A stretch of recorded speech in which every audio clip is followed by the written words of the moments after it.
Welcome back to The Sound of Healing. I'm your host, Jason Amoroso, and super excited and honored to be here with Michael Gungor.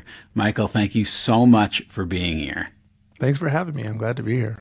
Yeah, we feature songs and artists and musicians whose songs we play in our Revelation Breathwork classes, that we breathe to, that I personally believe bring healing and can change the world. If everyone in the world listened to these songs, especially this one, there would be a shift. And so today we are focusing on Michael's song from his new album, Magnificat, which is absolutely amazing. Go listen to it right now. And this song is track number 8. It's called I Am. But before we get into the song, we're going to listen to it together. I'm going to share a little bit about Michael Gungor. How do you prefer to be referenced? Vishnu Das? Whatever you'd like. Michael Gungor is what I go by publicly, but we can talk about what Vishnu Das is later if you'd like. I would love to. Yeah. All right, so here we go. Michael Gungor, also known as Vishnu Das, is a Grammy-nominated singer, songwriter, producer, author, and podcaster and father whose music and message have inspired millions around the world. He first rose to prominence leading the collective Gungor with albums like Beautiful Things and I Am Mountain that pushed the boundaries of spiritual and sacred music. He went on to co-found The Liturgists, an art collective and podcast exploring faith, science, and the mystery of being human. Michael's journey has carried him through faith, doubt, mysticism, and transformation, always returning to one central thread, inviting people into presence, honesty, and love. He's the author of This, Becoming Free, host of the podcast Loving This, and now under the name Vishnu Das, he continues creating music that transcends dogma and points toward the deeper truth of being, although you should probably search Gungor. Today, with the release of his new album, Magnificat, Michael is opening yet another chapter in that unfolding journey, and we'll be focusing on one of its most powerful tracks, in my opinion. They're all amazing, I Am. So I thought we'd just dive right in. Let's listen. We'll listen to the song together. All right, here we go.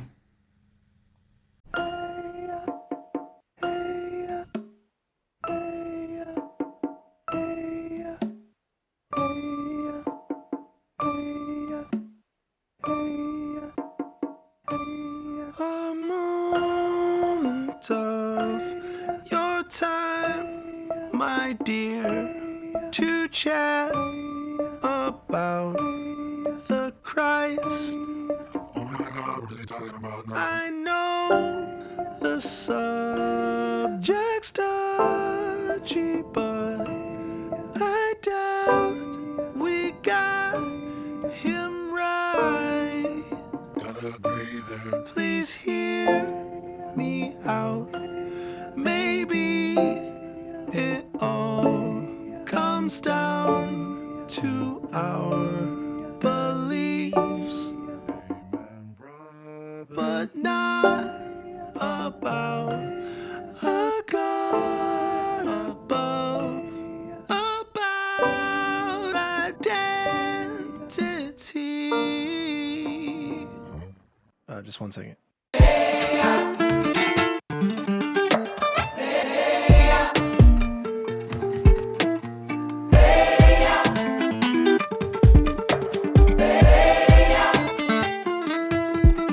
He said, when you see me, you have seen the Father. And we're all just like, no, no, no.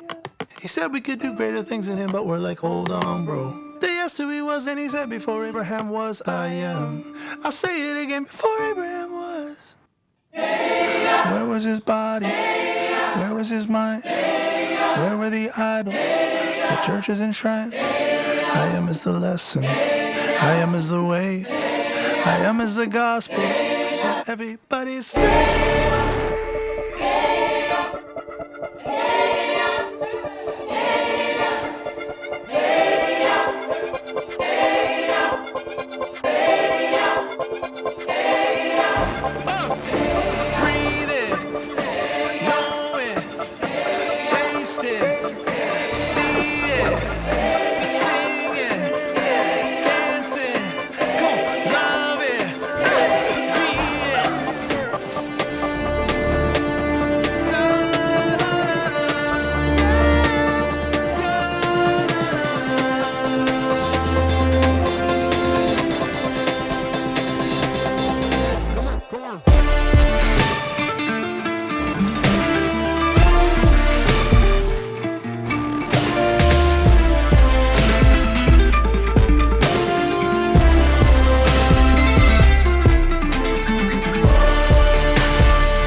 Dude.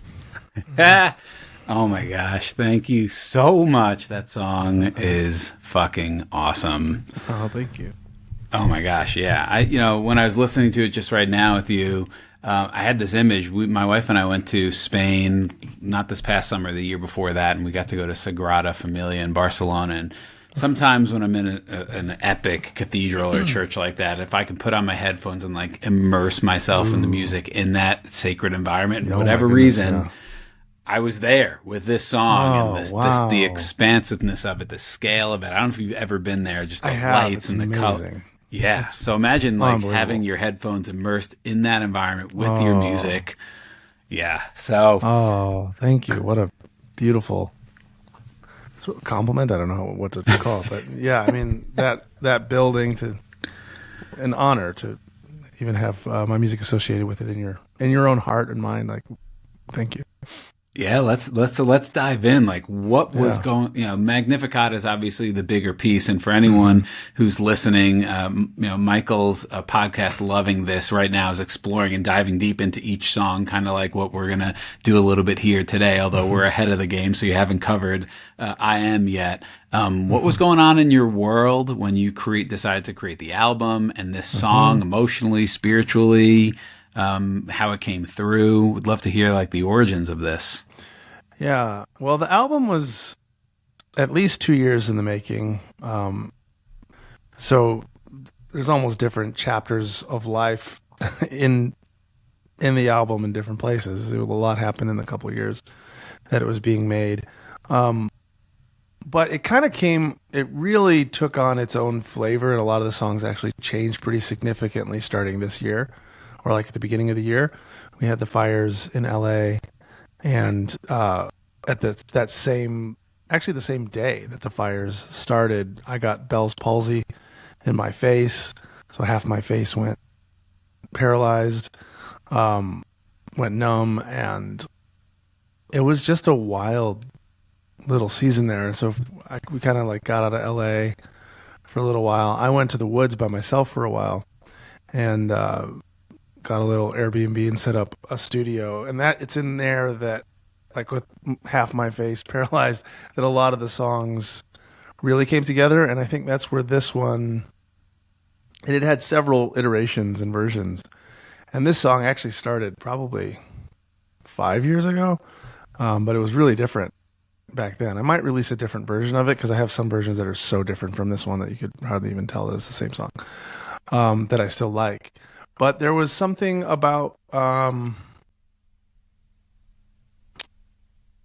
chaos of the world that I was feeling, the chaos even in my own body, and the welcoming of it, like even the Bell's palsy thing. For the first few weeks, while my face actually came back online pretty fast. A lot of people can have that for months or even years.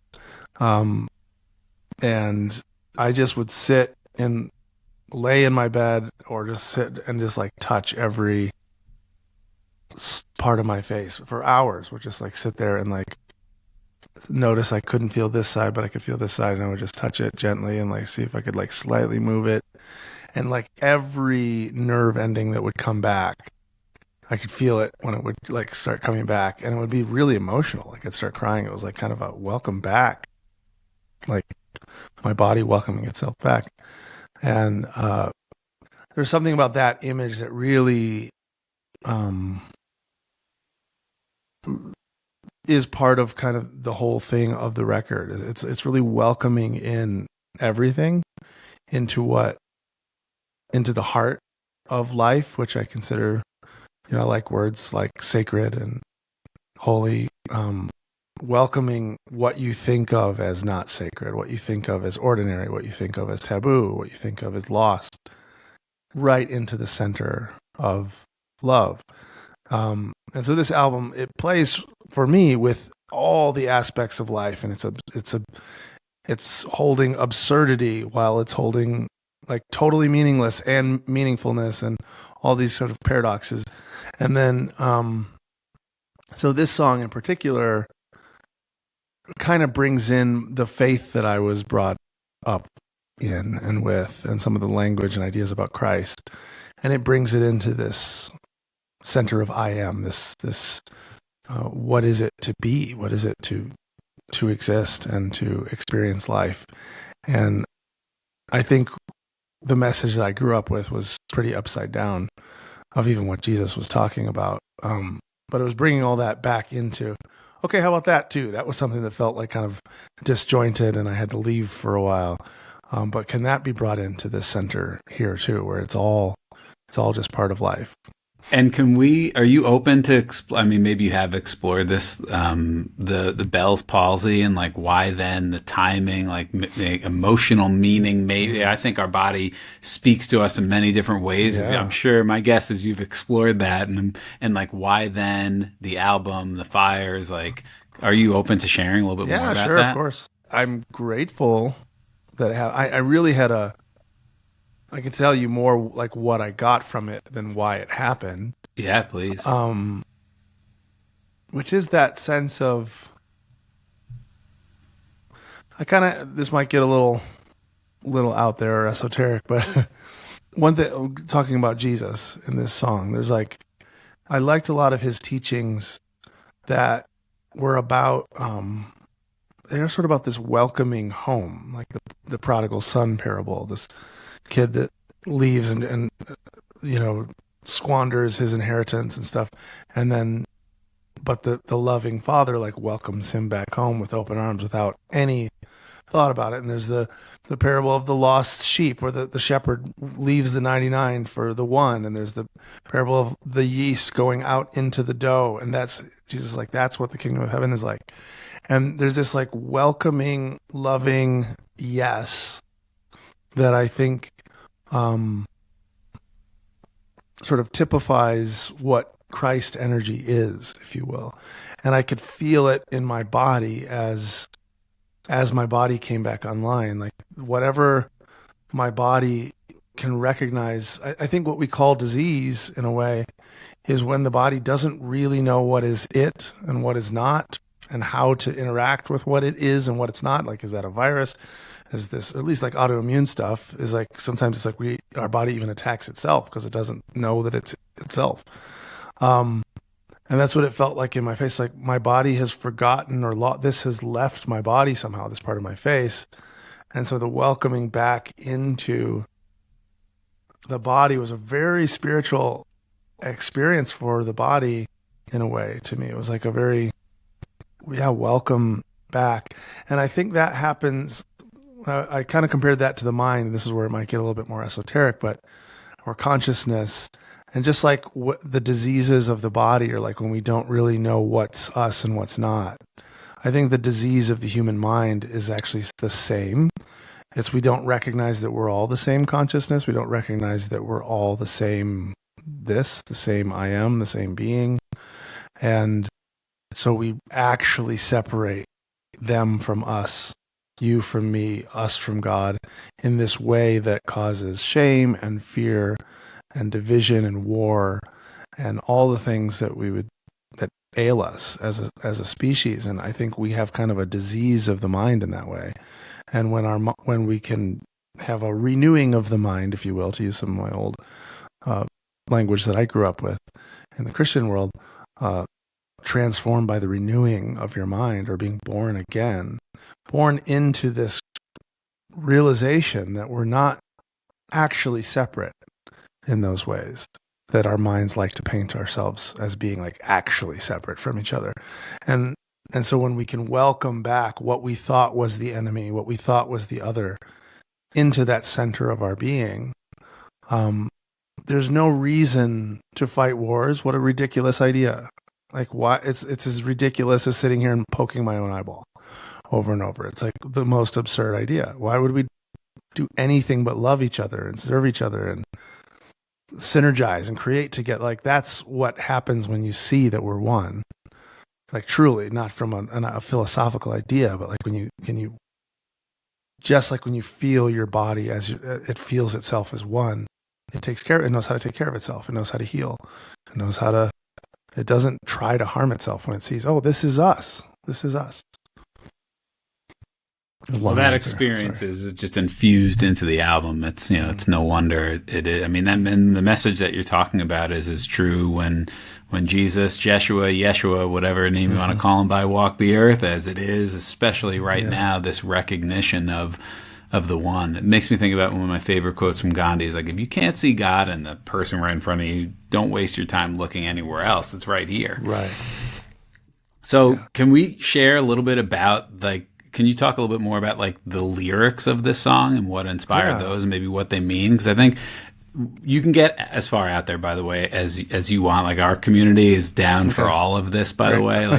And one of the things that stands out is, like you say, the Christ. Instead, it's a title and not like it was somebody's last name. Like, even just like that kind of sets the tone in a way for everything else. But I have the lyrics in front of me. I'm sure you know them. But are you open to kind of talking through them? Yeah. Would it be helpful if I read them? Sure. It'd be probably helpful for the listener, especially. They probably didn't memorize the lyric as. So it starts with a and then it says, "Hey, a moment of your time, my dear, to chat about the Christ." And then that, oh my God, what's he talking about now? I know the subject's touchy, but I doubt we got it right. I gotta agree there. So please hear me out. Maybe it all comes down to our beliefs. Amen, brother. But not about a God above, about identity. Yeah. Yeah. So. It still kind of makes me chuckle when I hear those other voices. The little voices go, "Oh my God, what is he talking about now?" Those are like the voices of a lot of the people who have followed me, not from a place of what work are you doing now, but like kind of upset that I've changed. There is still somehow, I'm not sure, their tenacity and vigilance and following me around is quite something. It's probably because a part of them really wants it, but they're afraid to do what you did, which is kind of maybe see it from a different way, to step out. It's risky. Yeah. So I think there was a lot of people, since I started in the Christian music industry, there was a lot of people who loved my music early on and they got really upset that what they perceived as a unhealthy or heretical shift or something. And so there was kind of a playing with that, but also there are parts of us, I think, that always have different voices. So I'm just I liked it being more a conversation between, it can even be within us. Like, I want to think about this, but there's part of me that's like, what are we doing? Why are we talking about this? And so I liked that, offering a different counter voice while I'm talking about things that can be very touchy. Like, we start talking about religion, you start talking about what is the Christ.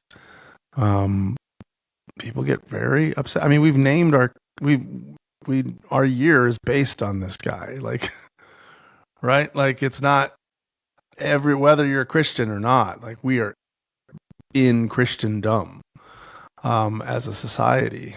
And so talking about some of these fundamental ways that we make meaning of the world, either for or against, even the word atheist is still kind of formed by the norm being Christianity.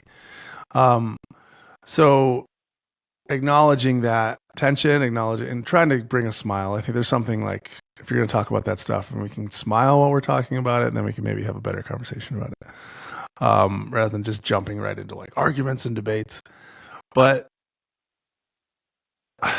there's an aspect of when we start talking about the Christ that the way I see it now is it's like a bigger frame than what we tend to view life from, almost in the same way that when we're watching a movie, we get lost in like the specific stories of the characters on the film. But you can click back. You could go like, okay, we could click back a little bit from the story that's happening on the film and go, who is that actor? And then talk, and how did they make this film? And look at the lighting and look at the editing choices. And we could click back from there and say, wow, look at the colors on the screen. Like, this projector is a really good projector that we have on the film screen. Or we could like look at the texture of the screen itself. Or we could click back from there and look at photons. Like there's all different ways that you can view the same thing. And I think that when we talk about the Christ, we tend to, in our society, look at it from this very egocentric lens of like, okay, that guy, that one body, mind story of a guy, what was he? And is he the most important guy? And when he said, I am the way, the truth, and the life, was he saying, I am the most important one of these guys, of all the billions of guys? Or was he actually clicking back and inviting us to see from a different place? I think that's what he was doing. I think he was inviting us to the I am awareness that there's only one of. And he saw it, the one guy or whatever. It's not even, that's even kind of wrong, I think. It's not that the one guy saw it. It's that the one I am saw itself in the one guy and invited all the other guys to see it too. And that's such a shift of mind when you're only looking through the one story. And it gets confusing if you think we're talking about the movie and you're like, but that character is the most important character. And I'm trying to talk about the writer of the movie. And you're still like, wait, there's no writer. It's just that guy talking to that guy. I'm like, no, you're looking at it from like the wrong paradigm of existence. Like you can't, not the story. Click back. And that's what this song is kind of trying to do by going to I am. That's what I think. That's through when Moses saw the burning bush in the story of the Bible, and it said like, who are you? It said, I am who I am. I am that I am. I will be what I will be, basically. And this mysterious, it's God as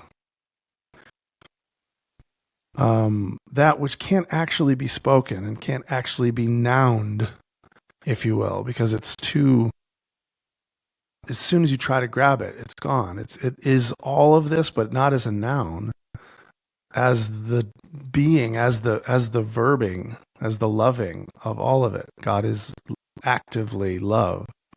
And when I think that's what Jesus was referring to, and they said like, who are you? And he said, before Abraham was, I am. I like how he even messed up the verb tense. Before Abraham was, so in the past, I am. He's deconstructing space-time in the very answer of it. And so what a clever way of being like, don't look at this from time with like, as we're characters in time. It's a way of saying like, you're watching the movie. Before Abraham was, I am. Before that, like if you're, again, the movie analogy, if you're like, if you were watching the film and it's like, okay, which character are you? Are you the good guy or are you the bad guy? And you're trying to say like, I'm actually the writer of this film. Like before you saw the good guy or the bad guy, I am this movie. I think it's very clever and beautiful. And it's so hard. And he said in his teachings, like, most of you don't have any idea what I'm talking about. And you're going to keep misunderstanding this. And I think it continues to happen to this day. How, and the brain's like, well, how do I do that? I am. It sounds so simple. Like, what are some of the practices or experiences that you've had or you have that support you in, seeing and experiencing? Because of the mind, we can understand it intellectually, but it's like, what do you do? What's some of your practices to support you in expanding into that consciousness? I am is a beautiful technology. I think that's what it is more than like a philosophy or an idea or a theology even. It's like I am, if you go to the subject of this moment, if you like, what feels like I in this moment? And if we pay attention to that, at first it may seem very chaotic and nonsensical. It's like when we're lost in the I am and we forget before we've started entering kind of this, what we just did this whole thing about this like death funnel, this death vortex. We kind of charted out for the work that I'm doing right now, inviting people into that. But that's like the secret kind of behind the scenes mission of what we're doing. But when you start falling into this vortex of losing who you thought you were, and the ego starts like dissolving into love, some of the first things you can start noticing at the top of that vortex is like, oh, you can actually notice that you're just feeling something. When like that can start, that's a very simple, it seems very simple, but a lot of people don't even recognize what they're feeling at any given moment. It's just when I'm mad, I don't even notice that I'm mad. It's about you. Stop doing that.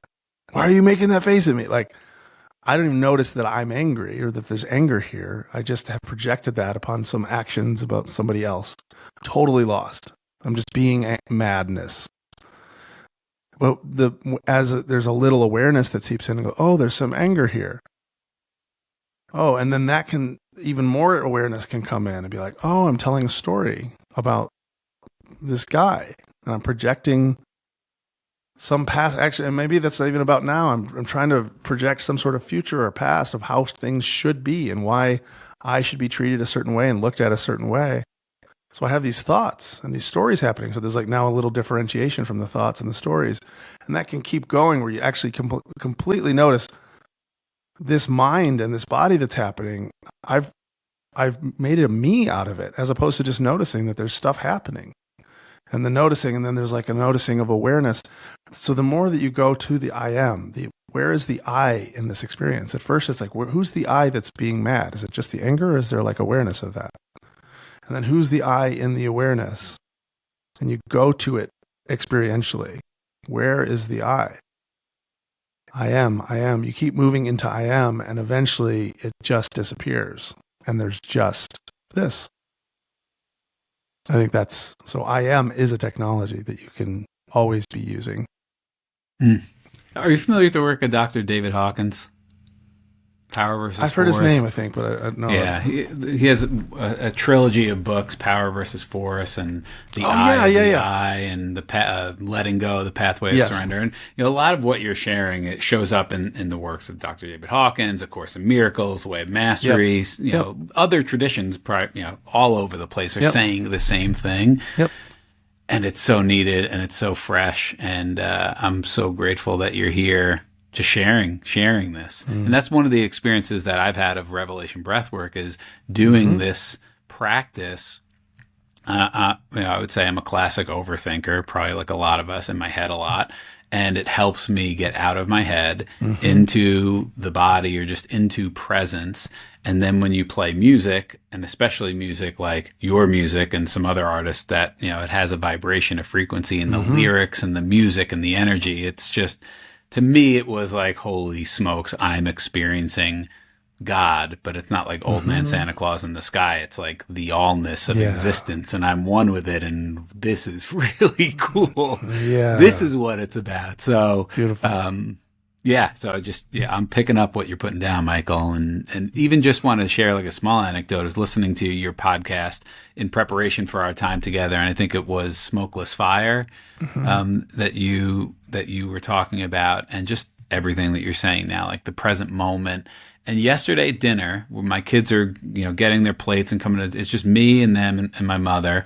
I'm at my mother's house. She made dinner for us. Nice. While my wife's away. And I'm sitting there. I'm like, this is just like an ordinary Monday night. They're getting their food. I'm sitting here. And it was just like, love is here. It's like, where else would God be? Where else would love be except like in this very ordinary moment? And it was like, and it's here in a way, like through my consciousness, like, I can experience it. It's here versus like, oh, I got to go find it or make it happen or like it's somewhere else. It was so ordinary and it was, triggered because I'd been listening to your words, your podcast, and I just was like, oh, here it is. So ordinary. Here it is another great technology. Oh, it is. So can you share a little more about again, I am, like we kind of got, so good. And then you go like, where was his body? Where was his mind? Where were the idols the church has enshrined? And then I am the lesson, I am the way, I am is the gospel. Yeah. Where his body, he was saying I am when there was no body, when there was no mind, when the things that the church has enshrined saying, this is what Christ is, this guy. We put him on a cross a lot of times in our spaces, which is kind of, it has a lot of, you could talk a lot about just that, why we just keep him on the cross in our spaces. That's like what the Antichrist is, I think. The Christ is its permanence, is its constant newness, is its constant rebirth. And so these are like polar opposites. And the church that tries to make the Christ into this guy, this gold-plated guy who exists forever, who is this permanent thing that you're supposed to be surrendered to, and we build buildings around it and say, believe this, make it static. Of course we're going to put the Christ on the cross. It's the Antichrist. It's the the Antichrist wants the Christ on the cross. It wants to kill it. And the Christ says, okay. So yeah, the church in that way, the empire of Christendom is the Antichrist. And so it's going to keep crucifying Christ. And Christ is going to keep saying, okay, forgive them. They don't know what they're doing. It's powerful. Fuck. Can I read you something from, I keep this on my desk right here. It's, so I'm a student of the Way of Mastery. It's a cousin course to A Course in Miracles. It's what I would say is the teachings of Christ without all the dogma and stuff. Yeah. And so he talks about the crucifixion experience, and it's similar to what you're sharing in a way. And it's just a very short passage here, right here. I'll just read it to you. He says, when I decided to allow the crucifixion, I jumped. Can I find my Father even more deeply here? For me, it was the culmination of a life in which I developed trust that my Father would always catch me. And that journey has never ended.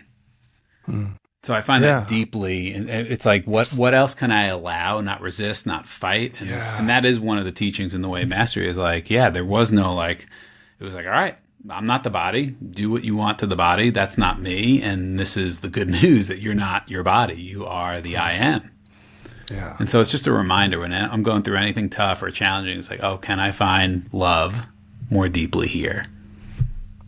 When we're trying to make our lives permanent and controllable and understandable and still we're trying to find peace. So we're making, oh no, I'm feeling sad. Be happy. Oh no, it's like we're trying to quash it. We're saying no. Pave over it with gold, even the way that the church talks about heaven. The streets are paved with gold. Like, no, they're not. They're burning with fire. And it's here. It's all temporary. Like I love that the more we discover scientifically, even the way things are, there's no nouns in reality. It's not how it works. Nothing real is actually static. That's just our projections of our mind. That's what hell is. Heaven is actually on fire. Heaven is there's an old beautiful story of a C.S. Lewis book where the people in hell came to visit heaven and they couldn't take it because the ground hurt them in heaven. It was too alive. The grass was too sharp. It hurt their feet because hell was all just flat and paved with static.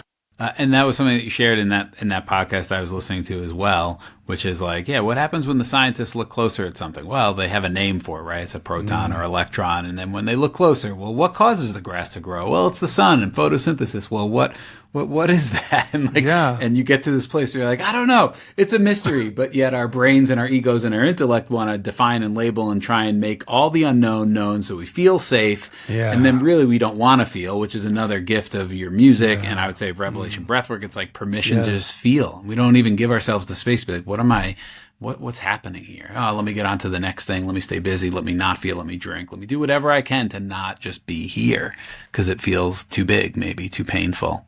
Yeah. Well, that's that death vortex thing. I mean, we put at the top of our little chart, we were charting out the death vortex.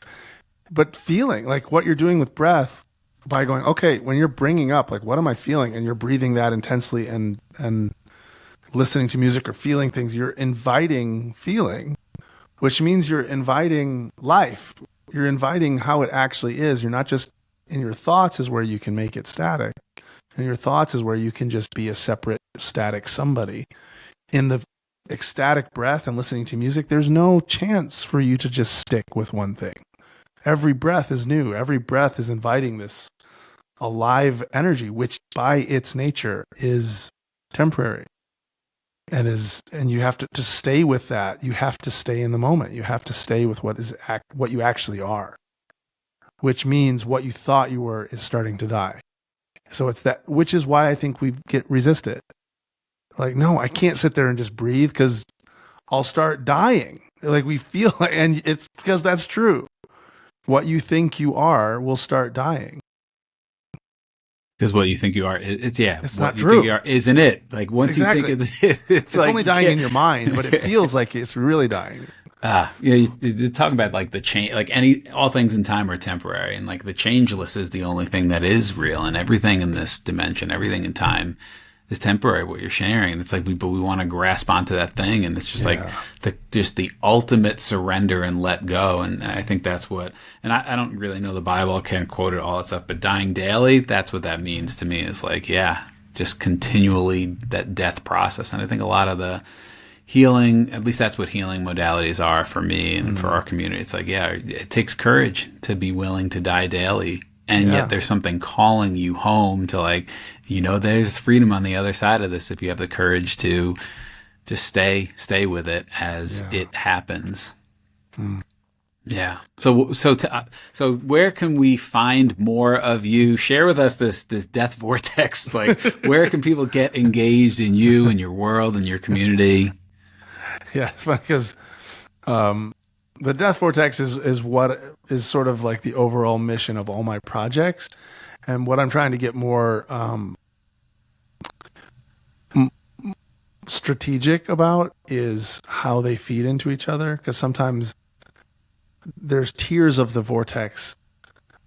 Getting somebody to just feel their feelings is one thing, and it's going into the vortex. The vortex is love. The vortex is grace. To those that are falling into it, it might feel terrifying, but it is love.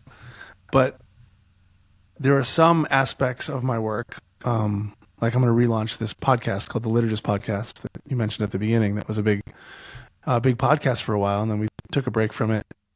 But I want to relaunch it. But its focus is more on those outer layers of the vortex. Like, can we actually feel what we're feeling for a second? Is it okay to ask questions like that? For some of us is of course but for some of us, that's like really scary to actually question what you believe, to question what you think. And so to make space for those outer layers of the vortex, like, come on in. It's okay. Like spaces where people can ask those questions. Yeah. And then when they start asking them, so what we were doing this weekend was like, how can we chart a course deeper into the vortex? And so there's other things I do, like retreats, or I actually do personal sort of spiritual direction / coaching with people. And those go real deep into the vortex. So we're trying to figure out ways like, okay, from a podcast, can we stick with this podcast, kind of stay at the top? And then if people are liking it, they can invite deeper, contact me for some coaching, come to one of my retreats, come to there's some musical sort of events called the Mystic Hymnal, where we're going to sing together, be together in a space and breathe together and that'll be a little deeper into the vortex than just listening to a podcast.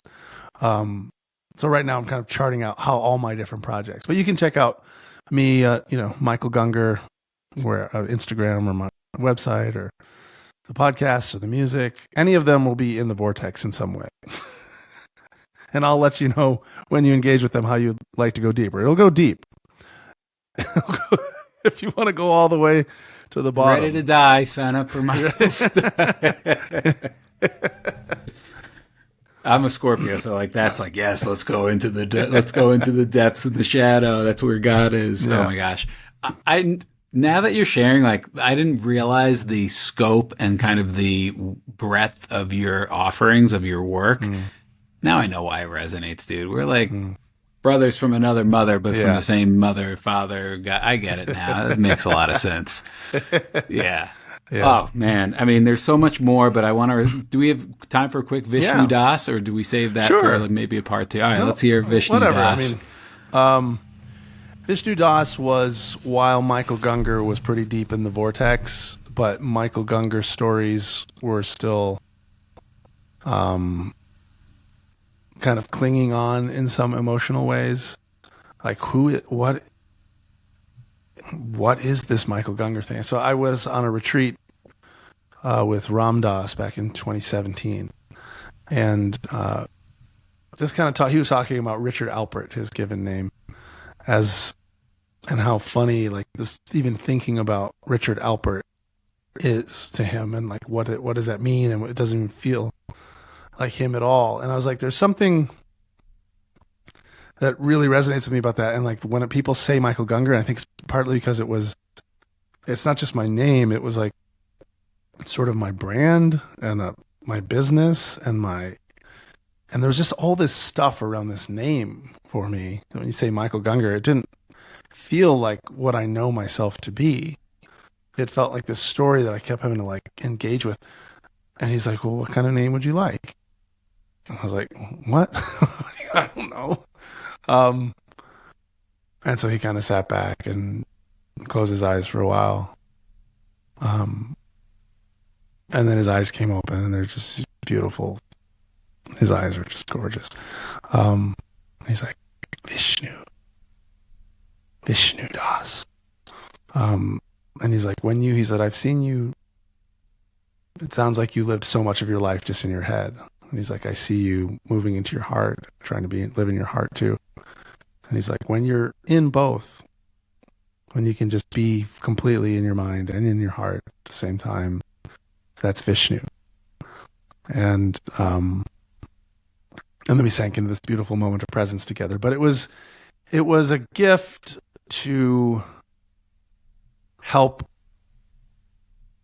I am down into the vortex, if you will, into the belly of it. And for a while, so I invited people that kind of could get that or jump on board with like offering me that gift to remind me who I am. Not just this story, not just the guy in my head, but just this presence. It was a real beautiful gift for a little while. I don't need it anymore. I don't. So I don't tell people. I don't really use the name anymore. But people that know it and get it, they're always welcome to call me that. But for me, it was like a beautiful gift for a little while of when people would call that to me, hey, Vishnu. It would like call me back into presence rather than, hey, Michael, and what Michael meant to me at that point, and all these symbols and stories around that. So it was a real grace to have that name given to me.